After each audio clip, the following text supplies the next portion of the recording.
Well, well, well. Happy extra special Tuesday if you're in the United States of America, folks. But happy Dork Discourse Tuesday nonetheless. Yes. We figured tonight would be a good little. I'll be honest, I highly debated whether we should go live tonight, but Tom convinced me as a nice little distraction. And of course, for the rest of you, I feel like a lot of people who tune in aren't Americans. So for the rest of y'all, it is just a normal Tuesday. But welcome, welcome. Get up, y'all. It is Dork Yes. Discourse Tuesday. Thank you all so much for being here. Shout out to everybody who is keeping us company in the early gang here. We had Charlie. I think Sean was the very first one who's been honestly making record time lately after I schedule all these streams. Sean is always like immediately warming up the chat. So shout out to Sean for getting us started. Alice, Lord Insidious, let's go, who I saw was celebrating that it's one of your first time actually making a stream again in a hot minute. So thanks for being here. Congrats. I'm glad. Awesome. Stanley's Epic Dude, David Palmer, Jason Olson, let's get it. Lance was here, Daniel Berry Sports Highlights. Whole gang, whole party gang. up in here. So thank you guys for getting the party started, for getting warmed up with us. Low key tonight's topic, I kind of scrapped up at the last minute. I did want to maybe talk about Penguin, but I figured it would just kind of be the same repetitive conversation as the last time we discussed Penguin, and I think I'd rather maybe save it for finale. Yeah, well, it's awesome, and we're set up for a great finale. Yes. With the Penguin. It's pretty much all we have to kind of. There's not much more we can say, really, so I think it would be better to save that for afterwards, after the season has come to a conclusion. You said my name, of course, David! Thank you so much for being here! Oh my gosh, everybody gets a shout out in the early gang. You guys are getting the party started, so thank you for being here. We had a Melbourne Cup yesterday, biggest horse race. Oh my gosh, my horse came first. Nice. So got a good win. Let's go. Congrats. Let's get it. That is certainly reason to celebrate. Oh my gosh, congrats, Alice. That's awesome. Yes, big things going on over here today, but I figured actually, holy smokes, it is already November. Schnikes, our first Dork Discourse of this month. Which means we only have 1 month after this until 2025, y'all. Sal, what is up? Yep.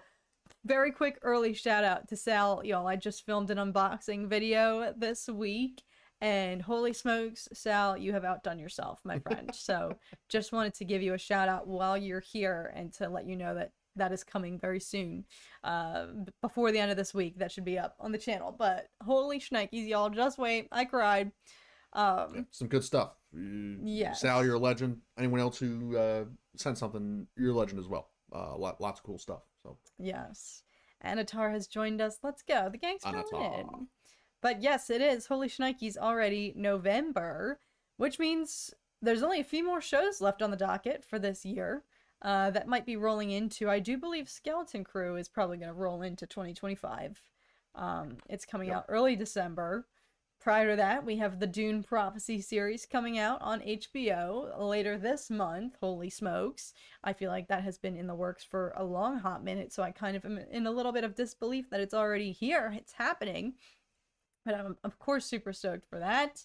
Then Skeleton Crew will be following, and then according to what I was doing some reading on to brush up and research for today's episode, The Last of Us Season 2 is slated, I think as of now, to come out pre-June of next year. Okay. So first half of next year, which would fall in line. I don't think it's going to be out in January like Part 1, I think, premiered like right after the holidays, and it was just like, oh, we have all this joy and peace and love on Earth, and then The Last of Us.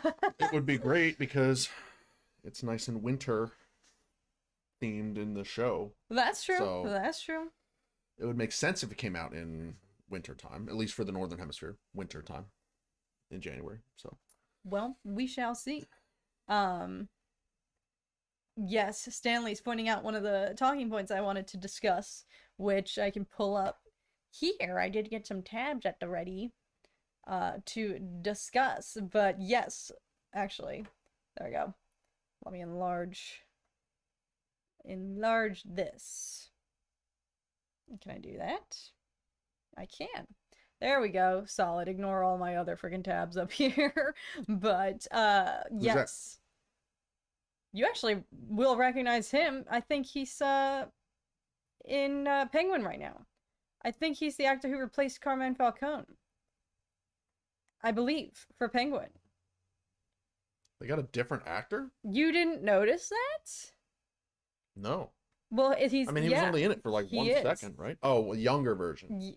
The younger version. He's not the younger version. He's the version that's in it with like the one that's acting with Sophia.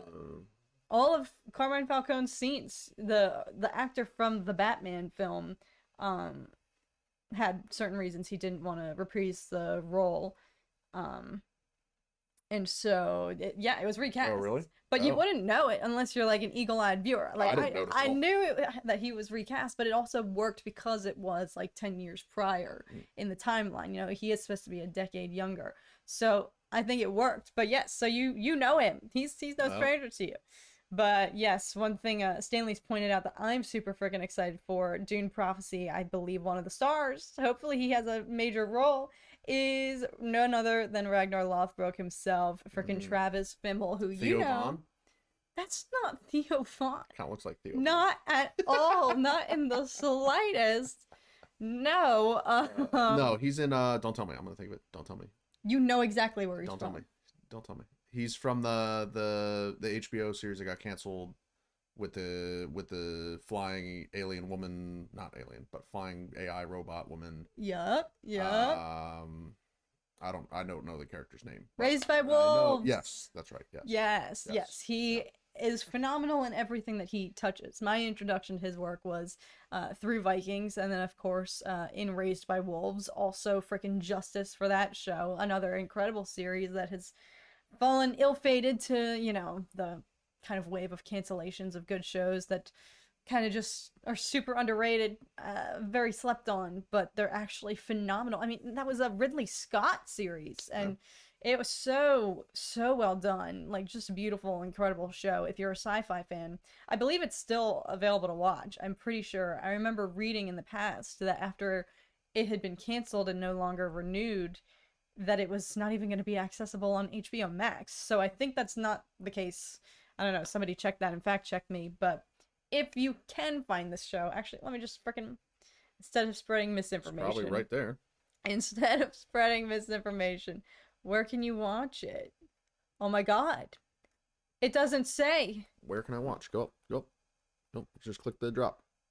But normally it would say right over here on the... Oh my God. It's still on HBO. Oh, phew. Okay, phew. Thank God. I got nervous. You can still watch it. Do the season 3. See if there's any update. Oh, come on. Don't make me sad. There is a whole fan base movement that, yes, that one of the main actors has been backing and supporting for a long time. And he probably has some, not leverage necessarily, but he played one of the Hull brothers in season 2 of Game of Thrones, or House of the Dragon, rather. The one who shaves his head. The twins? The twin knights? For Allison, and the one leaves? No. He played one of Corliss's unofficial sons. His brother is the one who claims the dragon. He's the one who works. Yeah, he like had to shave his head. Yeah, the main woman character. The father, yes, the father. Yeah. Sorry, here we are talking about past shows. The whole theme of this episode was supposed to be highlighting what we're excited for in the future, but this all circles back to why I'm excited for Dune. Of course, HBO, if I'm going to put any of my favorite franchises in anyone's hands, I would do HBO for sure. Also, speaking of this guy, John Blake just sent a $5 super chat asking a question about Mr. Travis here. So shout out, John.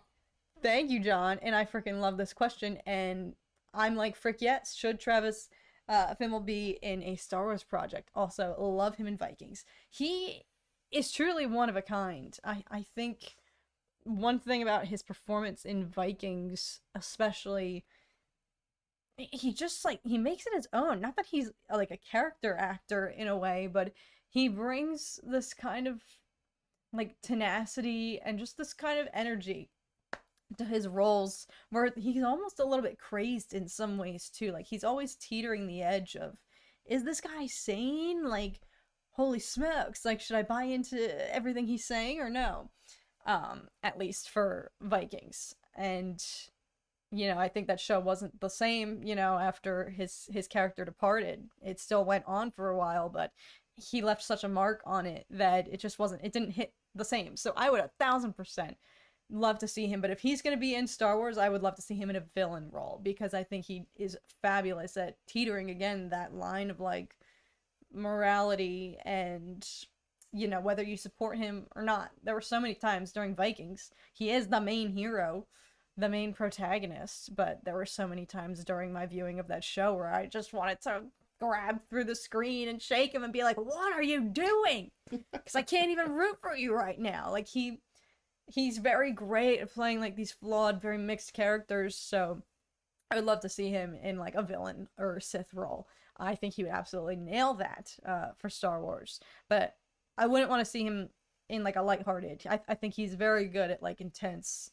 serious projects, so I would like to see him in something that leans more probably in that realm. No.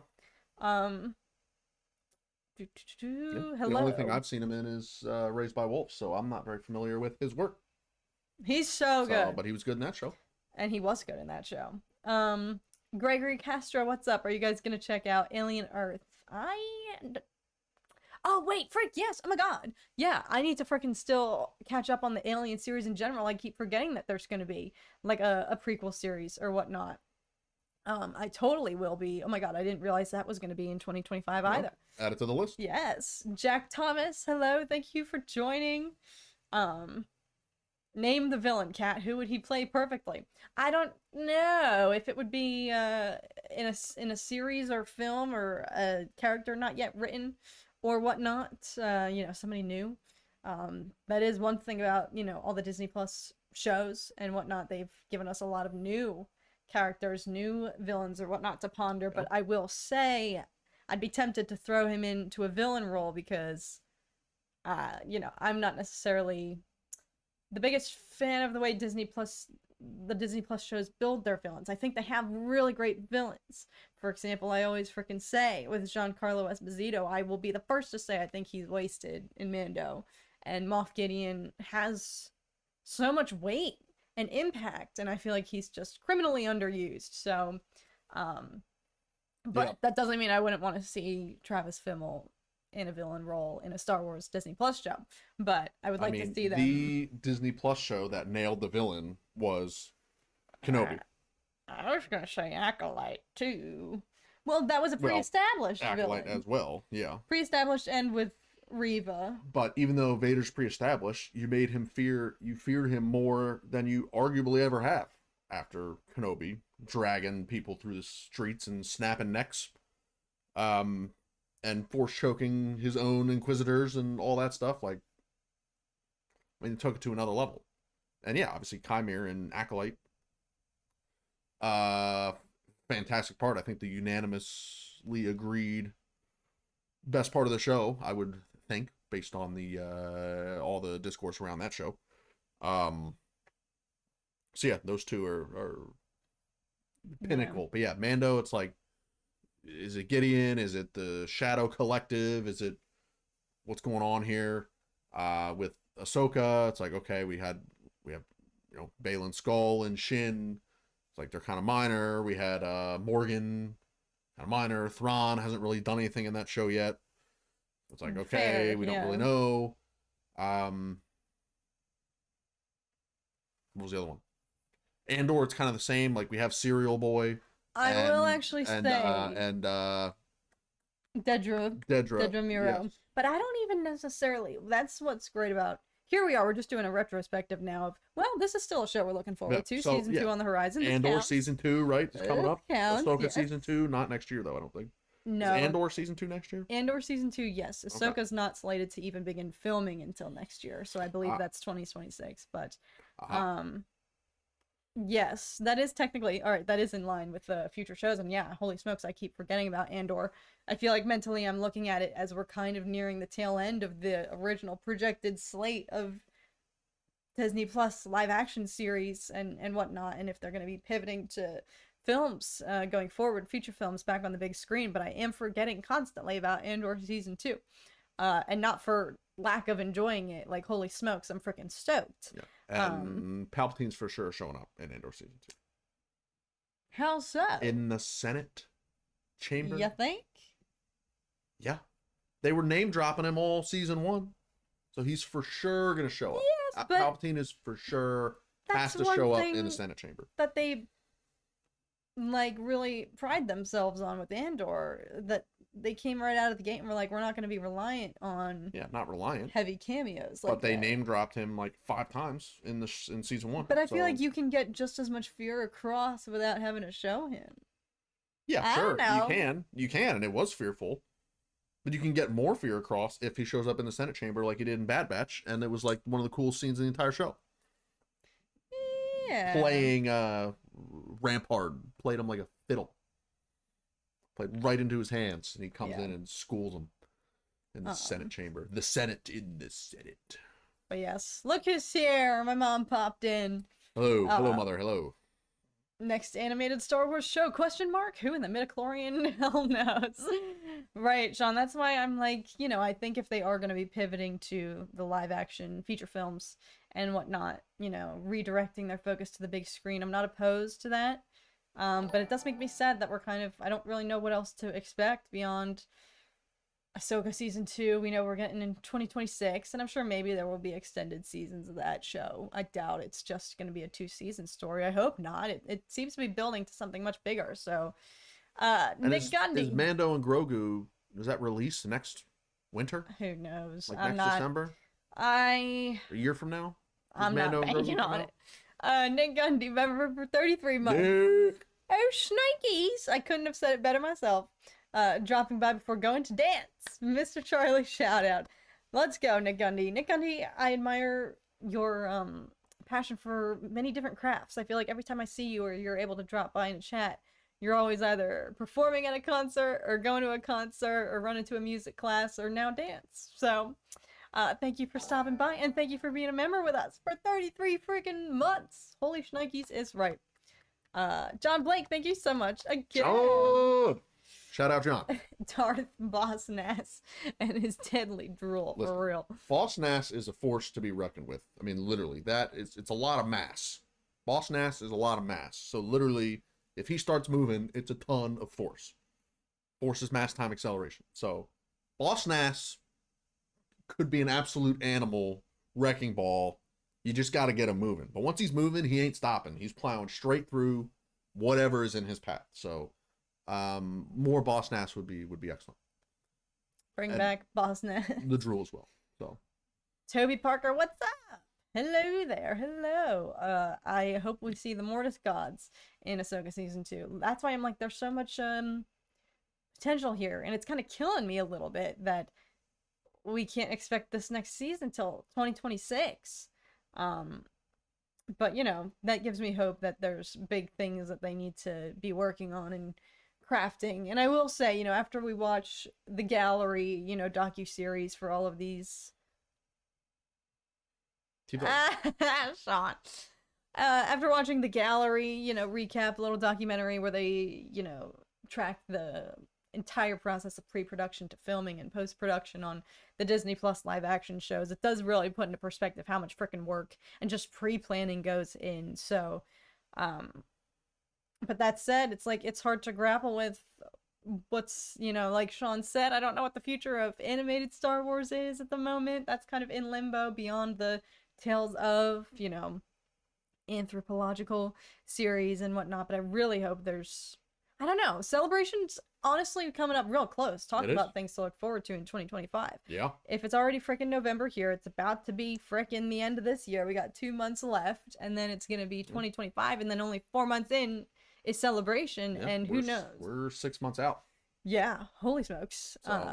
So there could be some announcements, hopefully. I would really hope for new animated projects to expect, or maybe even some other live action shows. I know there were already rumors swirling, which I don't want to give any more credence to them, but I think it's just worth sharing that I'm sure you saw the rumors on Twitter that Jude Law's character from Skeleton Nope. Crew is already getting a spin-off show. You never No, saw that? I didn't see that. Probably because don't listen to that. I didn't see I'm that. probably spreading misinformation, and I always am the first one to say I don't believe anything until it comes from the mouth of Lucasfilm themselves. But that was Even when it chirping comes around. from the mouths of Lucasfilms, a lot of the times plans change. So until we see it Right. with our own eyes, Until we get a trailer. yes, until there's a trailer. Heck, y'all saw me with freaking Skeleton Crew. I was denying the existence of this show. I'm eating my words. Yeah. So speaking of shows to look forward to, in the title of this episode, that's the one we got coming up next. Well, like Star Wars, yes. In a month, we've got Skeleton Crew coming out, which is the next Star Wars show. So I know you posted your reaction to the latest trailer. I still have yet to watch the latest trailer, so I don't really know. But I saw the first one. And it is it's one of the it's very different from the other projects we've gotten. I mean, it's through the lens of the youth, which is, you know, a different lens than what we usually get in a Star Wars project. So and then Jude Law's character is intriguing. So I think we're in for some surprises and in for some good stuff, because I mean it has like the initial Mando feel to me, where it's like, okay, yeah, we know that they're gonna go on these adventures and whatnot, but what we had no idea about before Mando came out was that, okay, there's a central storyline of this Force sensitive kid and connecting with the Force in the Jedi past with Mando. We just thought it was bounty hunter adventures, yada yada. But then the first episode, we get Grogu showed up, and then it's like, okay, wow, what is going on here? So there's going to be some central connective tissue of this show that we don't know. We don't have any idea what it is yet. So yeah. I'm excited to find out what that is, because that's what Star Wars is. There's going to be the central connective tissue, which will be the spine of this show, and I'm excited to find out what that is. I do definitely think, based on this latest trailer, you know, I think there's way more to it than these kids accidentally charter a plane to space. I very much believe, based on the second trailer, what we know about their expertise levels and how young they actually are and how in over their heads they are, none of these kids, I think, knows how to pilot a ship, a spacecraft in the Star Wars universe. So I'm beginning to believe that there were some charted coordinates that, you know, they stumble upon here, that this ship is part of a larger mission, or perhaps something from potentially, you know, like the Clone Wars time period or something like that, and it has coordinates plugged in and it takes them somewhere, I think, without their control, without them having to do anything. So I think there's definitely going to be way more than meets the eye, surface level. But I think in terms of going in for the Disney Plus shows, I do think they're getting better at, you know, when it comes to the marketing of establishing some sort of plot and not being so vague necessarily. Like, I feel like we have a confident, like, handle of, okay, what to at least expect. Point. Yes. But I think that is a small thread of what the larger it's just the starting point is going to be. We don't know what's going to happen. And it's the same with, I mean, it's like the same with Acolyte. Was the same thing. We got all the trailers showed us like well, I think less so. We didn't really know what the plot was necessarily going to be, other than until the last trailer that Osha was getting framed. But that's about all we got. Mm-hmm. So yeah, so I gotta watch the latest. Yeah, there's a few more revealing things in there, and my biggest takeaway from the official trailer here is my question as to where Jude Law's character actually stands morally, you know. With Sheev.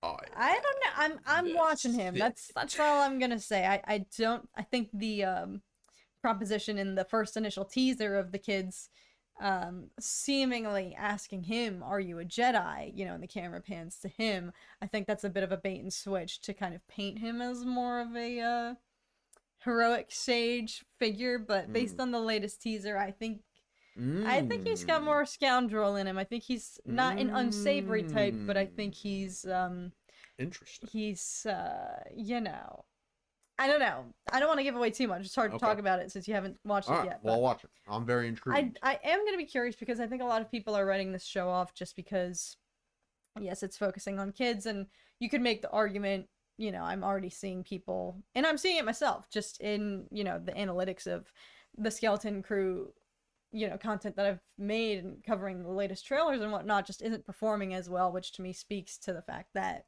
you know, I think general public interest right now maybe isn't there quite yet for this show, but I'm hoping that it does prove to grow into something, you know, larger and by word of mouth. Similarly with Andor, I would argue now public interest is very high for Andor, and that has grown to be one of the much more favorite of the live action series. So, but yes, just going into it, I'm mainly excited for just the different tone that it might offer.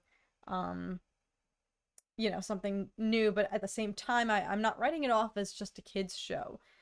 I don't know. This is another show. Maybe this is me trying to segue into another series that I only recently learned about and only recently had any investment in. But, you know, which is? There's going to be an It prequel series, Welcome to Derry, on courtesy of HBO. Once again, HBO's just cranking them all out.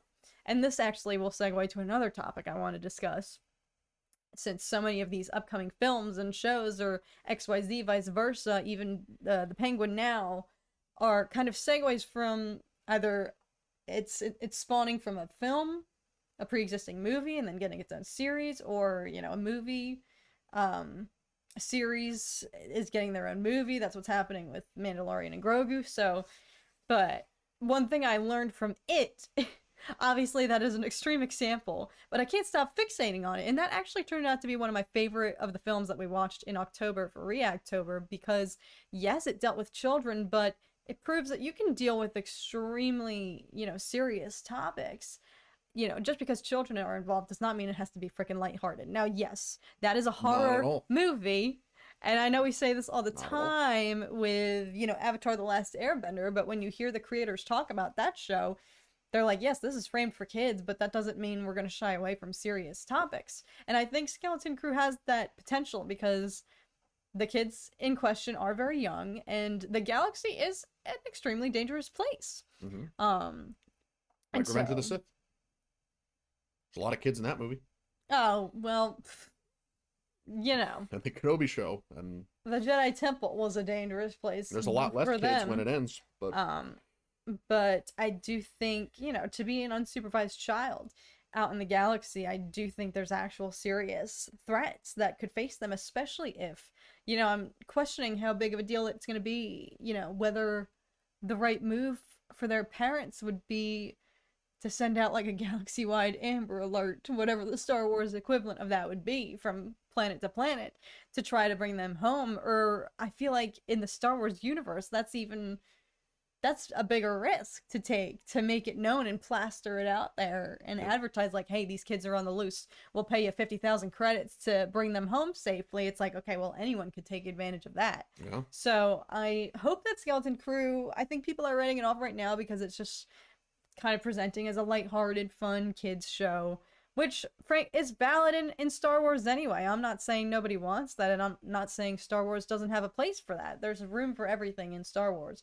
And so I just think that it has potential to grow beyond that, I hope, and actually delve into some of the, you know, dangers of the galaxy. They're clearly in way over their heads, so I'm excited to see where it spirals. But yes, the Welcome to Derry is actually... Dairy? Like milk? Cheese dairy? Look at the screen. Read. Oh. Derry, the name of the town where it all takes place. So I do have yet to watch it chapter 2, but I'm going to, y'all. I'm actually so invested in this, following, you know, getting over the fear factor of it all. But out of all of the movies that I watched for Reactober, this franchise is the one that I feel the most excited to keep going, and to watch, you know, the next chapter. So, and it's directed by the same producers, same directors, filmmakers of the the actual movies itself too. And Bill Skarsgård is reprising his role as It/Pennywise. Oh my gosh. But yeah, series is scheduled to be released in 2025 on HBO with 9 episodes. Okay, so that's freaking something. All right. Every show and their mother anymore just gets 8 episodes now for some reason. So at least we're inching our way back up towards 10, what used to be the typical average.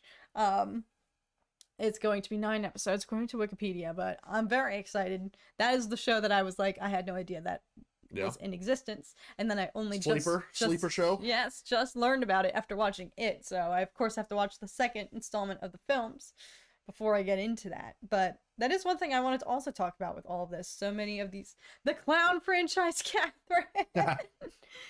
But it's so much more than that, and I think I loved so much of that movie because they didn't shy away from using it as an opportunity to talk about really difficult traumatic topics that all of these kids were dealing with during a coming of age arc. And so much of the real terror was at home for all of them, you come to realize. So I just loved, after I got over the fear, I really liked that movie and wasn't turned off by like, oh, it's teenagers and teenage humor. Like, I think they nailed it so well. That is one thing I will give the writer's room credit for. Like, holy smokes, I don't know if I can name that many other successful iterations of teenage humor and conversation in film Percy and TV. Jackson did a good job with that.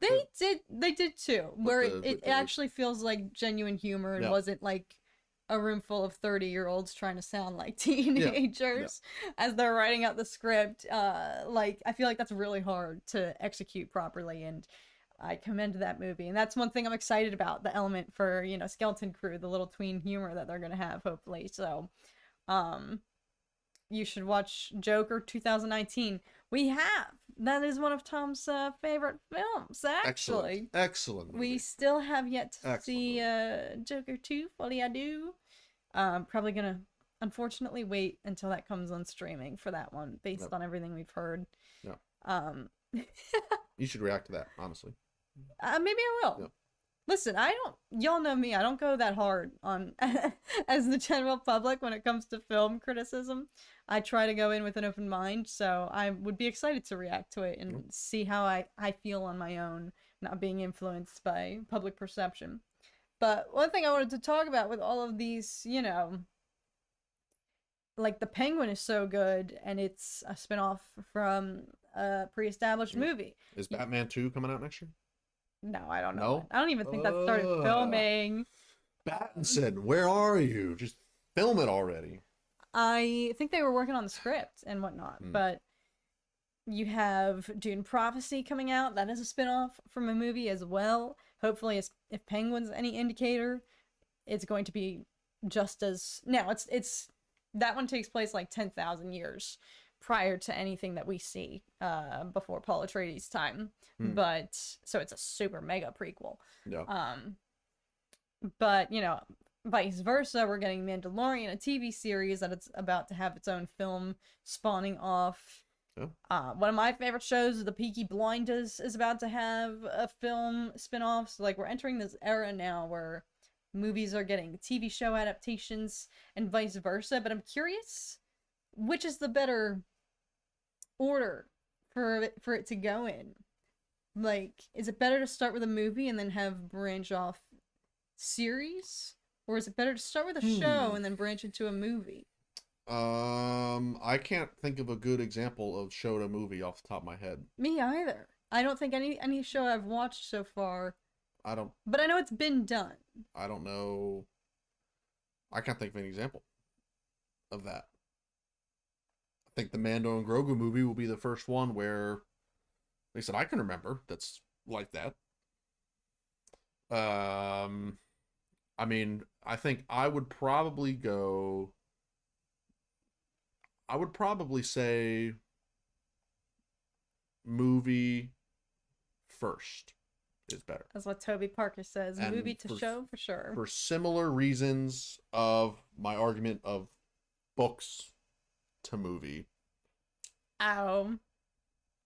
Which is if you read the book's always going to have way more detail, and the world and the visuals and the sound are going to be entirely in your head and in your imagination.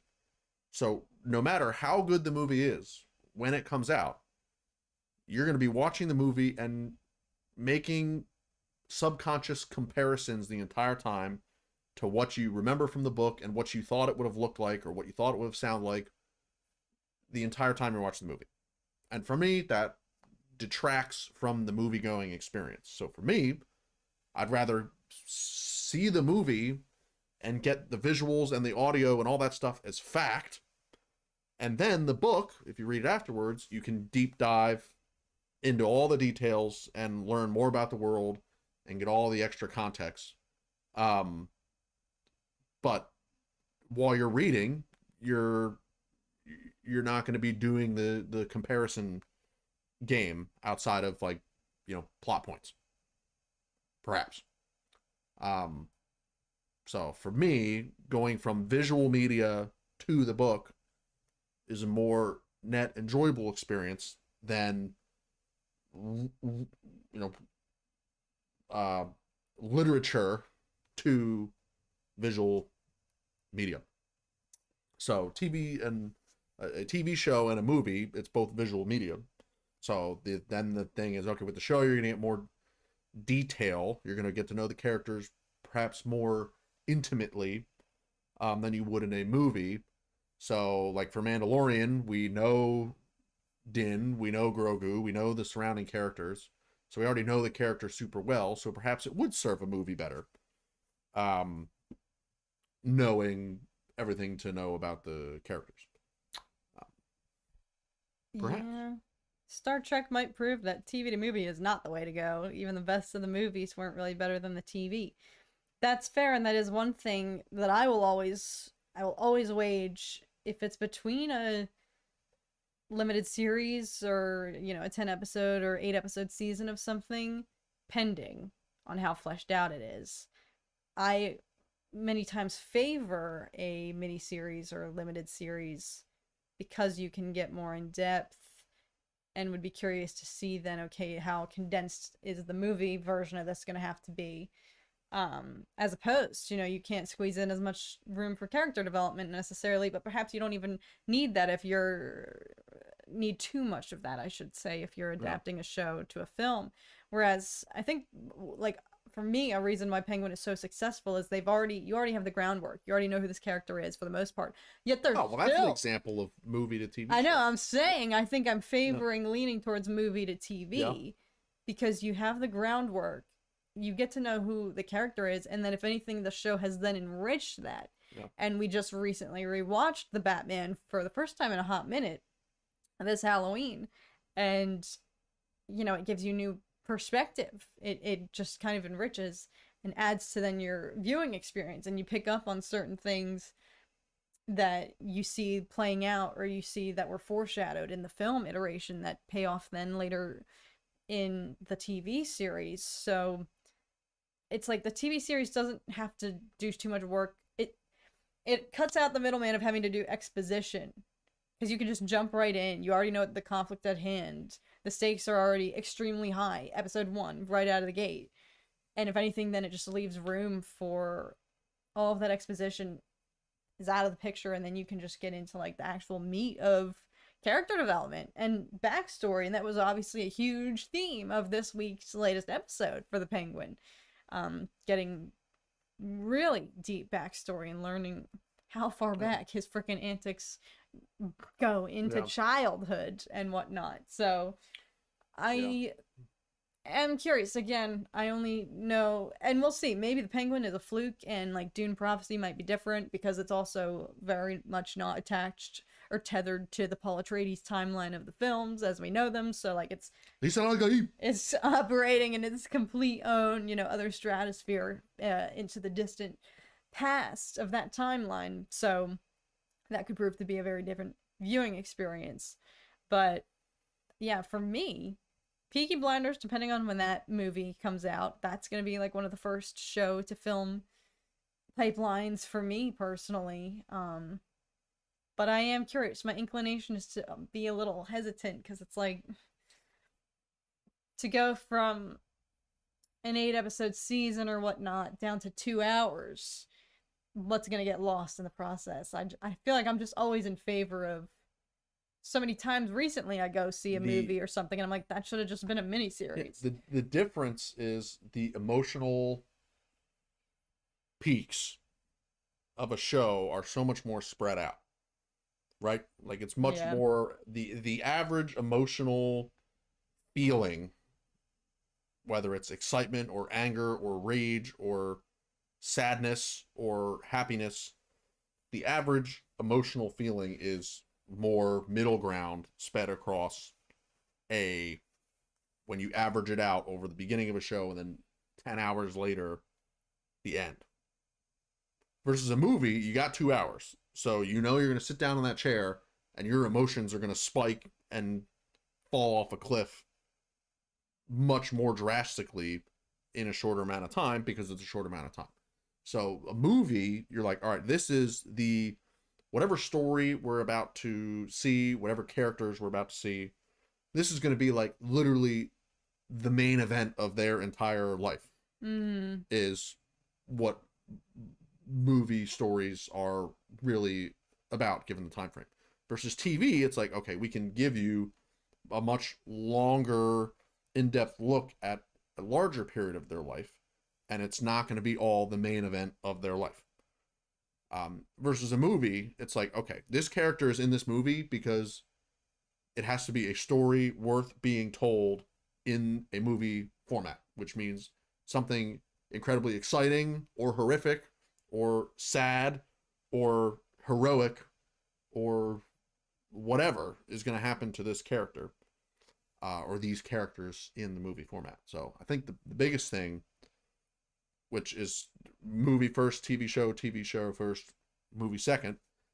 I think either way probably works. Like Mando and Grogu, we've already had some pretty big story elements with Din and Grogu up to this point. But if they're making a movie out of it, this story needs to be literally the biggest, most important moment in their lives. That's a good point. If you're going to segue from series to a film culmination, that needs to be it, I think. Yeah. I don't know that I'd want to see them dial back. I think that's what Peaky Blinders is doing. The show is finishing off, culminating in a final film to cap everything off, and then that'll be the end. I hope. Don't backtrack then and go back to a series. Real quick, hello, Albert. No way, let's go. Thank you so much for being here. Sending vibes from Shout out, Albert. Thank you so much for being here. And Toby commented, I think for TV shows, every episode feels like its own movie. I would agree, and I think, though that's strongly depending on which show. I would wager frick yes. For a show like Rings of Power, 1000% you walk away feeling like those were all a movie. You know, especially, I think for me, it's very dependent on, well, not necessarily. You know, these Penguin episodes, some of them you realize are only like 40 minutes, but they're still really in depth, really well done, incredible writing. So I'm not going to sit here and say, for me, it has to be an hour long in order for it to feel like sufficient, but because we're seeing here with Penguin and other shows have proven that it doesn't have to be. 60 minutes is not always, and I think, an advocate in the other direction would be, many people would argue that House of the Dragon season 2 this year, some episodes were an hour long, but still felt a little bit lacking, a little bit empty. Not like they had necessarily a climax or anything. So I think it does depend. Yeah, so that's why the movie, you can trim out that fat. That's true. And you can focus on the main event. Like we take Rings of Power season 2, if you're going to make that a movie, you're going to have the beginning is pretty much going to be similar with the flashback. And then we see Hallbrand get to how he comes about. And you're going to see the initial reaction to the rings and the elves and all that. And then all the forces are going to come together at Eregion, and then we're going to have the crazy battle, and then we're going to have the ending with all the battles and the fights and Celebrimbor and all that stuff. And that would be the peak of the movie, is that episode of the show. So the lead up to that, you just trim a lot of the stuff out. and then you focus more heavily on the emotional weight of that main event. True. But if it's, since this is a show, you've got to look at, okay, how does that main event compare relative to the main event of season 1? Okay, it's probably a little higher. Season 3, is season 3 main event higher? Like, what's the overall main event for the entire show? And if you're going to have a movie, that needs to be the focal point of the movie, the main event relative to all the other main events. And you got to, like, just take it to the next level because you have way less time to tell the story. That's true. Yeah, I guess it remains to be seen how movie adaptation will fare in comparison. Yeah, the more I think on it, the more Dune Prophecy might end up being a completely different scenario, because it's not like Penguin where it's following up immediately from the events that happen in the movie. But I think the Penguin just deserves so much credit, because I know we all went into that show being like, oh, are we going to see the Batman? Are we going to see Bruce Wayne or XYZ? None of that is... My enjoyment of the show is not dependent on any of that at all anymore. No. And I would be like, this would be ruined if he were to...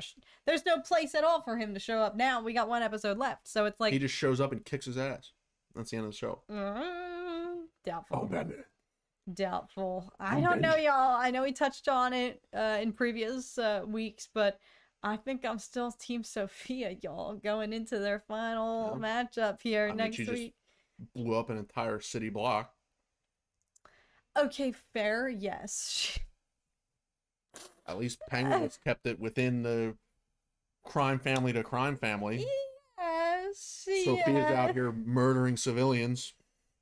Yes, but he was involved, probably, who knows how much he was involved in cover-ups of things that were happening at the Iceberg Lounge and whatnot, you know, as Carmine's right hand. He definitely doesn't have a clean slate. But yeah, she was willing to put innocent lives at risk. But, you know, I still support her wrongs. I don't know. I'm rooting for a scenario in which she can dodge a bullet here. They can both get out unscathed. And even after she just did to her niece what her father did to her. I think she's having a change of heart. She's going to go adopt her niece. You're not letting me finish. She's seeing that, you know, she's just in a similar crappy boat now of alone, abandoned by no family in an institution, you know. So I think she is like looking in the mirror and is going to have a reckoning. I hope she's not going full throttle pedal to the metal, just I'm going to be the biggest crime lord there ever was. I think she's about to have a change of heart. Oh yeah. I think she's got to get her final vengeance on Oz, and then she's going to get out clean-ish and go adopt Gia. That's my hope. Yeah. Because for her as a character development right now, that was such a reckoning for her to go and visit her there in the orphanage. I guess we're getting into spoiler territory now, sorry y'all. But she couldn't even bear to see her in there like that. And she was having her own freaking flashbacks to being at Arkham. Very similar, you know, I think there's more in common there in those circumstances than she realized. And to face that was like a, you know, returning for her to her past. So I think she's hopefully, so much of her arc has been the realization of how, you know, her family did her dirty and abandoned her, and she had nothing, and she's forsaken them now. She's taken on a new name and wants to start fresh, clean slate. And I would be really, even just seeing her, even just learning the fact that this girl was in an orphanage. It's like Sophia's her only family left, but she's not allowed to stay in that mansion with her. Like Sophia wouldn't even take care of her. Yeah. So yeah, it's ridiculous. For me, I would hope, I don't know, Sophia could either go completely off the rails and just, which she kind of already has, to your point, fair. She's taken matters into her own hands and is, you know, not afraid to endanger innocent civilian lives. Mm-hmm. But I don't know, there could either be, I don't think she wants any redemption. She just wants vengeance right now. So vengeance. Oh, she wants vengeance. She's gonna get vengeance. That's her right now. Vengeance is coming for her. So, as soon as Robert Pattinson is done, ready to film again, vengeance is coming. Lord Insidious makes a really good point. She must have gotten the not Scarecrow guy to hypnotize Oz's mom, I think, to poison his relationship with her, True. That is a very good point. And you know what? You addressed something that I've been thinking of. There's been this very weird, eerie relationship that Sophia's been having with her former doctor here. She has so much trauma associated with him, and you get these glimpses of the therapy that he's still doing with her post getting out of Arkham. Whatever this weird, crazy red light, hypnotic, like inducing therapy is, to get her to kind of like retrace her memory or whatnot.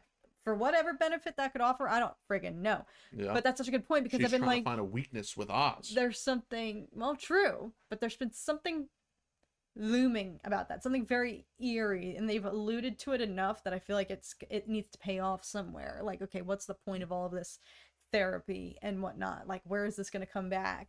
So Insidious, that's a really freaking good point. I think you could be right, and that might be even more tragic, frankly. They recognize that she's vulnerable, mentally weak right now.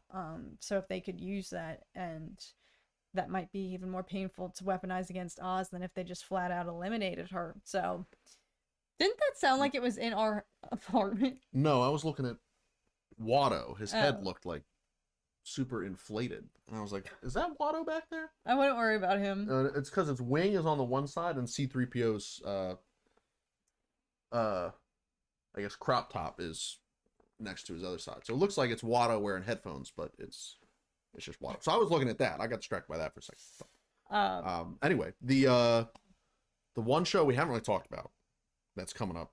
Oh, frick! Last of Us. Last of Us. Yeah. So, wait, frick. The Last of Us. The Last of Us. Yes. So season 1 came out last year? And was that last year? No, I don't think so. Did it end very beginning of this year? I think that what the frick are you? It came out like 2 years ago. We have Google. Season 1 debuting January of 2023. Yeah, so that was last year. So it was like basically 2 years ago now. So I guess. Yeah, we've got Last of Us season 2 coming up next year. For those who have played the game, no spoilers. Have an idea of this is a spoiler-free zone of what the second season will likely be about. I know that there's been rumors and talks of like, okay, where is the second season gonna cut off in the show? Because if you don't know, the second game is like 3 times as long as the first game. So I thought it was only like double. Isn't the first one like a 10-hour runtime versus this was like 19 hours? It's at least double. The first time I played, it took me longer than 19 hours, I feel like. It did? It took me a long time. It took me a long time because there's some hard levels in that game. There's some hard. I still have yet to actually play it. I only ever just watched you do it. Yeah, but it's not stupid.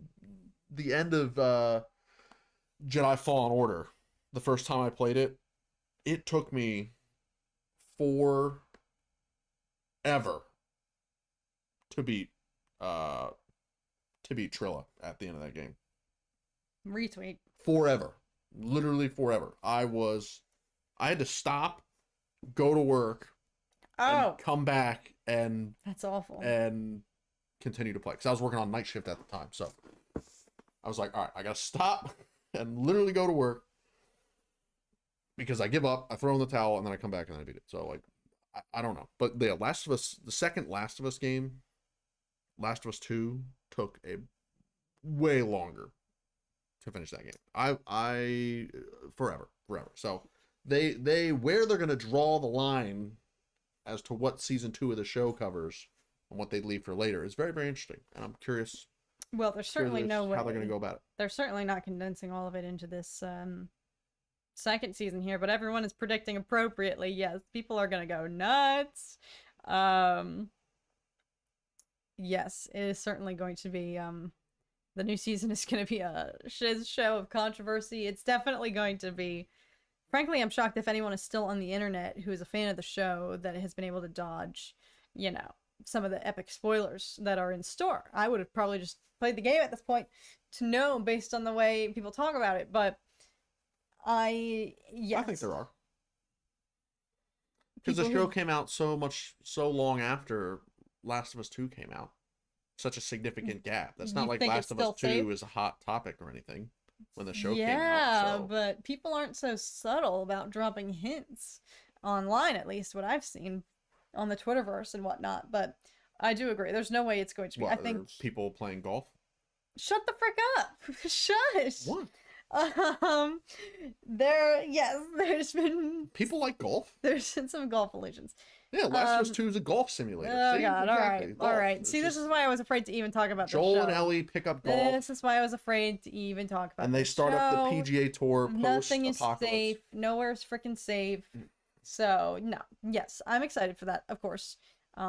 It does feel like it's been a freaking hot minute since the first season came out, but I think it was a great indicator that they know what they're doing, and the changes that they did make enriched the story even further. Now, I'm curious if that's going to extend similarly into the second season here, because I think there's a lot less wiggle room because of what you're saying. It is a much larger campaign. It is way more in depth, way more,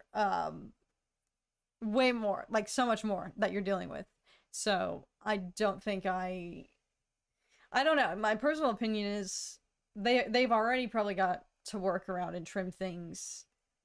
They've already got their work cut out for them to try to navigate what they're going to show or not. Yep. Versus like they were able to add more to the story, that adds new perspective to part one. But I don't know if they're going to have that same luxury this time around, just because they have the task of having to split it into 2 different seasons. Yeah, don't shush that amazing man to your right. Listen, y'all, I can't trust if he's gonna delve into spoiler territory. I'm trying to dodge it. Jagger's right. Joel is nice with a 9-iron. Okay, y'all. We're gonna segue into something else. Anybody have a poll topic for this evening? Anyone have any poll ideas? The huge difference between Last of Us Season 1, or the first game, and the second game is that the first game is very much linear chronologically. It's very beginning, middle, end, all in a linear fashion. Versus the second show jumps around quite a lot. Like, we start in modern day, and then it goes backwards in time, then it goes forwards in time, and then it's jumping to different points of view and different characters and stuff. So like it's interesting to see if, okay, are they going to do the same type of jumping around in the timeline like they do in the game, or are they going to kind of pull all the pieces out and line them up chronologically for the show? I kind of hope they do the latter, because then if you're watching the show, it'll be a different perspective than than how they do it in the game. So it would be, you basically get the same story but from a different point of view. So I don't know if you have any thoughts. Yeah. No, that is fair. I think that would I don't know. I think doing too many flashbacks too close together incrementally can deplete the momentum. Whereas I think they were very appropriately placed and handled well in season 1. So I agree. That's what I'd be curious to see, if they can restructure it in a way to avoid that. Yeah, because I think jumping around. Yeah, because I think that can cause people to lose focus. And the second season already, with what's in store, has a lot to adjust to, and I think audiences are already going to be on edge. So I think that would just help make things more palatable. Don't throw people off the rocker even more than what's already gonna freaking when shit hits the fan. Jagger makes a good point. Yeah, the jumping around really threw me off, and I hope they don't do that in the show. So I agree. And one piece about the show that I'm really excited about is how they're gonna handle the scars and like Scar Island, and just like seeing that group of people in live action. I think it's going to be like, I think they're going to make that more horrifying. That's what I hope they flesh that out. actually was in the game. Like when you if you do go to Scar Island in the show, and they get to that point, like just that whole like remote island of these people like the religious cult, like they could make that. They could do a ton of, they could do wonders with that. So I'm really excited to see that piece of it. Yeah, that would be For one sure. thing I hope they flesh out. I feel like there's room there to explore further, because it certainly was an element of the game where you're just like, what? Your mind's kind of blown when you learn about what's going on over there. So, of course, to end the evening, we got to do our usual poll. Yep.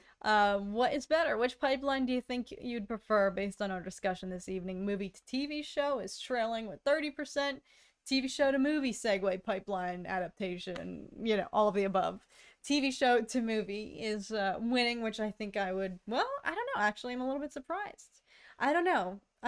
Mando and Grogu will be like the first test for us to see how we respond to a TV show to film transformation.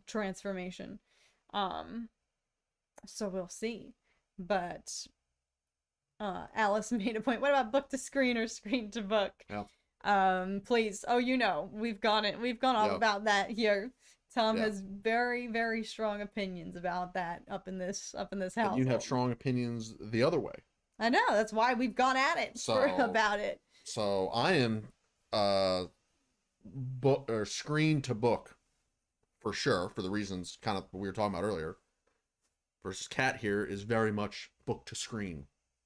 Anytime there's something coming out that's based on a book, she goes and buys the book, doesn't read it, and then goes to see the movie.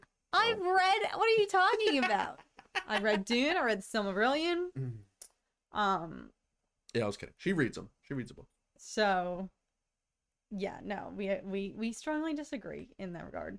Did anyone watch the Zodiac documentary on Netflix? Asks Sal. We just started it. We literally only got like 15 minutes through of the first episode, but we have just recently, I finally was able to get Tom to watch the Zodiac movie with Jake Gyllenhaal and Robert Downey Jr., huge cast, Mark Ruffalo. Tom finally watched that movie with me. I freaking love that movie, and so I was excited to see the documentary. So we only just started it, but I'm very excited to watch the rest. Especially since so much of that movie is the mystery, and you don't really get the closure till the very end of who it was, versus they come out of the gate, it's pretty plain and clear, I still think it's never been fully officially, the Zodiac case is still considered open, right? It's still considered an open investigation up in San Francisco. All 6 Dune books. No, I'm only on the 5th one, Laszlo, but I read the first, not knowing anything about. I never even knew that Dune was based on books when the first movie was coming out. I was so confused. All the buzz about it, I had no idea what people were talking about. And I read the first book, and freaking those are like my favorite books I've read. I want to reread them. In fact, I think I want to reread the first one and then Messiah, because Messiah was my favorite probably before God Emperor, but I don't think we're ever going to see a film iteration of that one. So yes. So I'm a big book to screen fan. We can agree to disagree on that, but no, we're just disagreeing. Not agreeing on anything. We're just disagreeing. Yes. And we have to watch the John Williams documentary that just came out on Disney Plus. So there's a lot that we have to catch up on before here we are talking about all this new stuff. There's so much that we still have to watch. Keep watching. You'll find out more, says Sal. It's really good. Zodiac film is great. I still love Matt Reeves. Took his Riddler basing it off of the Zodiac Killer. Oh, yeah. That's right, with all the riddles and whatnot, and the kind of the puzzles and everything. The cipher, is that what it's called? If you create your own language that they have to decode and whatnot. Up to 5 already. I think 4, 5, and 6 are my favorite after rereading them all several times. Yeah, I definitely want to finish off with 6, and then I'm curious to read the books that his son wrote. I've heard mixed things about them, but I don't know. When I read the Dune books, I gotta get back into them. It's been a hot minute, but as I'm actively reading them, I'm like, this is the best thing ever. I'm so happy. I'm obsessed with this, and I just need more. So I'll finish one, and then I'll like run to the bookstore to like get the next thing, or like look at all of them. And I had no idea that his son had written so many of his own as well. So I'd be curious to read his as well. But Brian Herbert, I think, is his son's works. But For now, I need to freaking finish what I started. A God Emperor movie would be something. Yep, like 9 hours of a giant worm man pontificating and then he explodes. Listen though, I don't know. I don't know if I would love or hate a God Emperor adaptation to screen because there's that one especially, like there's just things that your own imagination has to conjure that I don't know if they'd be able to replicate. So I don't know. That might be better just kept in the crypt of our brains for us book readers. But yes, let's finish out our poll here. Everybody's, I'm surprised the TV show to movie pipeline received there we go. more of the votes. I think it makes sense when you think about it from like the fact that the movie is really supposed to be the most important climactic moment in the characters' lives or existence. Right? Like if you start with that and then go to a show, it's like, okay,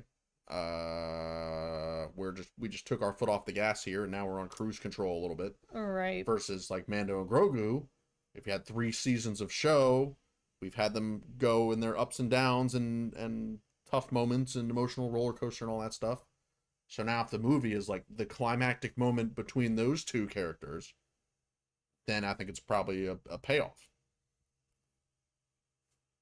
Right? Yeah. Hopefully it doesn't do the opposite where like if the end of season 2, which is like, I mean, one of the greatest moments in entertainment industry history at the end of Mando season 2, like if we go with like that's the pinnacle and then nothing in the movie holds up to that, then it'll probably be a little disappointing. But yeah, I think if you're gonna culminate in a film, make it worth it and end with a bang, and then don't backtrack. I think unless you give it some time, you give it some room to breathe, and then you revisit it maybe like several years later and there's a new conflict, you know. So we'll see. We shall see. But thank you all so much for joining us for this evening's impromptu topic of Dork Discourse. But we actually covered so much ground, and there's so much to be looking forward to. And of course, just content that we will be covering here on the channel. Debating whether I'm going to be doing reactions. I kind of want to be able to just enjoy Dune Prophecy as I have been with the Penguin, but we'll see. There's much to look forward to. Of course, I'm going to be doing Skeleton Crew reactions, and of course, Andor Season 2 when the time rolls around. But until then, we still have a few months left of this year, or a few, I guess it's actually down to like weeks now at this point, but a few shows in store to look forward to. So stay tuned for those as they draw closer and closer. But hope you guys. Content, we got some vlogs coming out, right? Yes. Some vlogs and vlogs, PO Box unboxing, a little retrospective on Reactober, which I'm hopefully going to post by tomorrow. So stay tuned. And 50th celebration somewhere. I got to do a 50K stream. It's going to be like a 60K stream by the time I actually do it. And perhaps I'll tease this to also put it into the universe and make myself accountable. But I want to do a Gladiator reaction before the second one comes out later this month. So clock ticking for that. So that would be good. I have to get on that. So hold me accountable, y'all. I've spoken it now, so that means I have to do it. I have cemented it. November 20 something. Sometime in the latter half of this month, I think. Somebody call me on that. I could be wrong, but I definitely need to get on that, especially since the one thing that's really piquing my interest is the fact that when we saw the Hans Zimmer concert live, that was like the song that made me cry, like reduced me to tears. Granted, they had this beautiful operatic singer. She was like the most talented human being I've ever seen. Just straight up, pure, raw, epic vocal capabilities, and her voice just reduced me to tears. But I was like, God dang it, I have to watch this. So, so stay tuned. We're gonna watch Interstellar again.